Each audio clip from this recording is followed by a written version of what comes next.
Nesse texto e contexto também de Tiago, capítulo 2, do verso 14 em diante, olha o discernimento que ele nos dá para vivermos em pleno século XXI. Meus irmãos, que aproveita se alguém disser que tem fé e não tiver as obras? Porventura a fé pode salvá-lo? E se o irmão ou a irmã estiverem nus, estiverem em falta de mantimento cotidiano, e algum de vós lhes disser, ide em paz, aquentai-vos e fartai-vos, e lhes não derdes as coisas necessárias para o corpo, que proveito virá daí? Assim também a fé, se não tiver as obras, é morta em si mesma. Mas dirá alguém, tu tens a fé e eu tenho as obras. Mostra-me a tua fé sem as tuas obras e eu te mostrarei a minha fé pelas minhas obras. Tu crê que há um só Deus. Fazes bem, também os demônios creem e estremecem. Mas, ó homem vão, queres tu saber que a fé sem obras é morta? Simples assim, gente. A fé sem obras é morta e a obra sem fé é morta. Ou seja, as duas são co-irmãs. Porque tem muita gente que diz que tem fé, é um crente, é um evangélico. Porque do evangelho não tem nada. É um crente, é um evangélico, é um pentecostal, mas não estende a mão para socorrer. Porque ele acha que está dando para o devorador, para o cachaceiro, para o drogado, para sei lá o quê, quando estava na rua por aí afora. Não, meu amigo. A fé, ela é exercida com obras e vice-versa. Como é que você pode dizer que é um cristão, é um crente, é um evangélico, é um pentecostal, é um protestante, sei lá qual é a tribo que designa você como um cristão?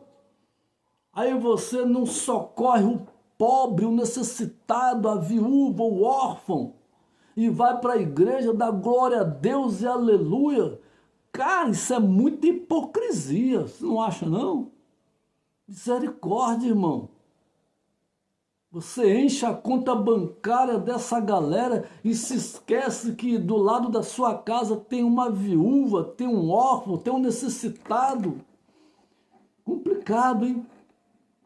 E Paulo aqui pegou pesado e falou mesmo, a fé sem obras é morta, não adianta. É igual aquela música, né? Não adianta ir para a igreja e fazer tudo errado. E é verdade.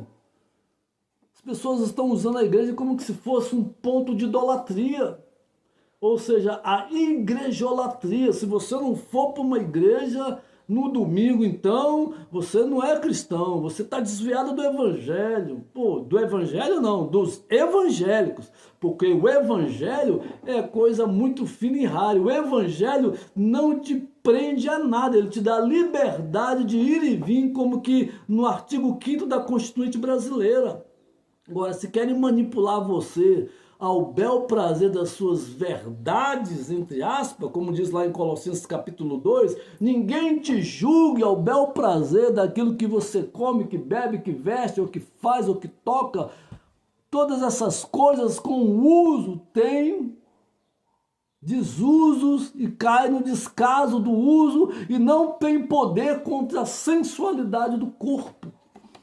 Por favor, gente, agora você diz que é um cristão e não ajuda o próximo. Você não ajuda nem o seu parente, nem o seu irmão, nem o seu pai, nem sua mãe, nem seu tio, nem sua tia, ninguém.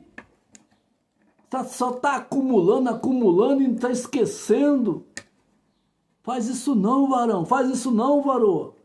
A fé e as obras são co-irmãs, elas andam juntinhas.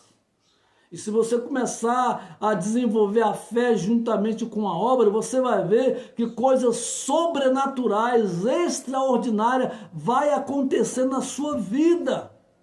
Porque quem empresta aos pobres, dá a Deus. E você acha que Deus deve alguma coisa para alguém? Nunca.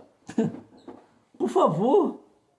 Então você não pode ficar nessa negativa de achar que tem fé e não vive com as obras. Certo, eu vou entender que dentro desse texto, desse contexto, muitas religiões pegaram isso aqui por um pretexto e ensinam que a fé e as obras salvam, e a obra também salva com a fé. Não, negativo. Não vamos confundir. Uma coisa é uma coisa, outra coisa, como diz aí. Certo? Se você acha que a salvação é pelas obras, você está equivocado. Porque Jesus já pagou toda a obra da cruz por nós.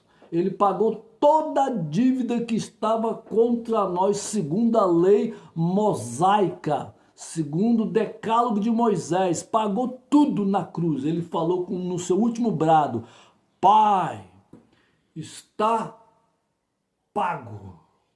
No grego quer dizer tetelestai, está pago. Você não tem que pagar mais nada para ninguém. Pague se quiser, porque já foi pago tudo.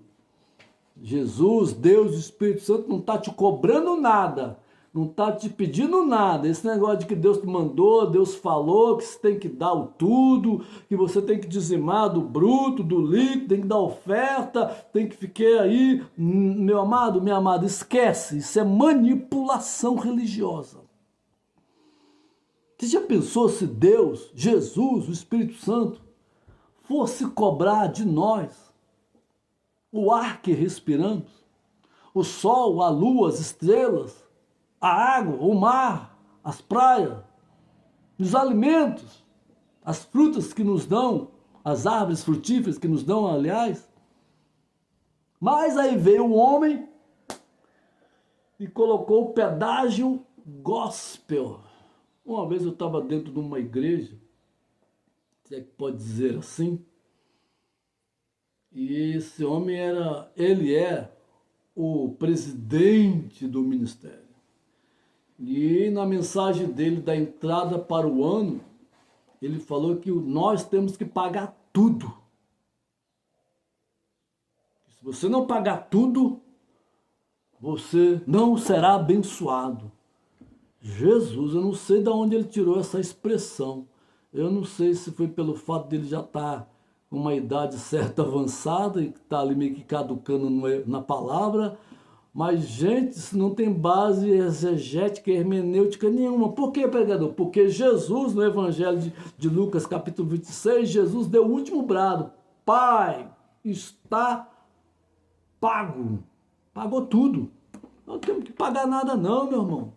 Nós temos é que viver em paz no nosso espírito, servir a Deus em espírito e em verdade, na beleza da sua santidade e caminhar como Ele caminhou. E glória a Deus, aleluia. Agora, você achar que você não está abençoado, não está abençoado porque você não paga, porque você não faz, porque você não é, porque você não congrega, porque você não dizima, porque você não oferta, porque você não desceu as águas batismais, porque isso, porque aquilo, porque eles criaram um rosário de doutrinas de homens.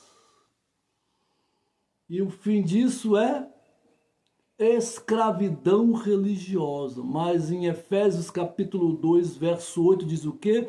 Que a salvação não é de obras para que ninguém se glorie. É pela fé, e fé em Jesus Cristo. Então não se engane. A fé tem que andar junto com a obra, e a obra junto com a fé, mas você não pode achar ou entender que pela a sua ação de obras, de caridades, você vai ser salvo e você vai se esquecer do Evangelho. Aí você está totalmente equivocado na sua base espiritual. Cuidado!